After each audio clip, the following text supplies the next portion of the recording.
Hey, good morning, EV.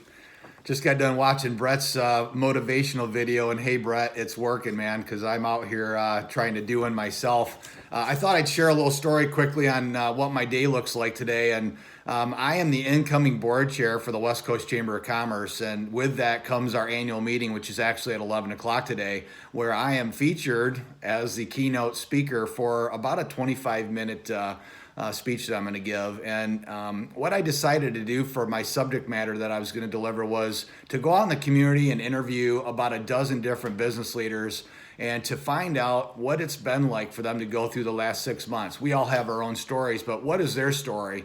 And then what are the cool things that were disruptions to their industry that they feel will actually better the world? And then what are the things that they're inspired to look forward to? So I went out and I interviewed about a dozen people, and I took copious amounts of notes. So you can imagine having, for each interview, 3 or 4 pages of notes. So look at, say, 45, 50 pages of notes. And I needed to assemble all these notes into, again, this concise delivery. So 12, 13, 14 hours of conversation into a 25-minute delivery.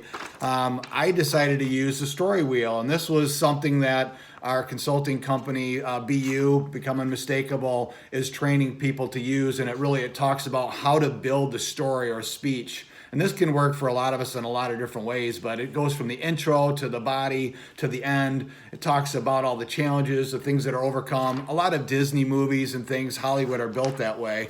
So I boiled down, using that format, all that information into about 5 pages of different notes that kind of got my thoughts together on the flow of how I was going to deliver this information.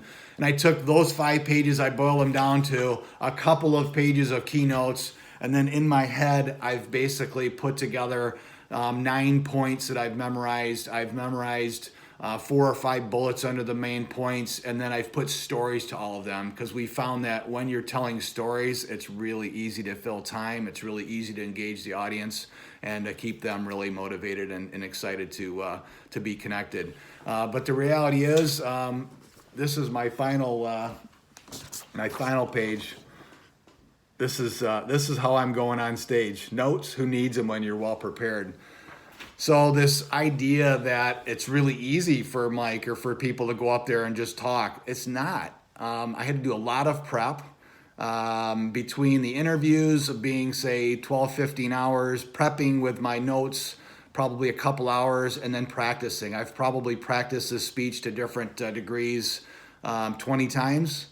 And it's quite a commitment, but my challenge to myself is I want to make our EV family proud of me representing you folks, that I do a great job, that the community has really trust and confidence in me as the board chair, and I want to add value to their lives as they sit there and give me 25 minutes of their time. So I hope this gives everybody a little inside peek at the possibilities of getting out there on stage or standing up and delivering a message. So sorry for the lengthy message. I hope I didn't bore everybody, but I'm on in a couple hours, so wish me luck, and go EV.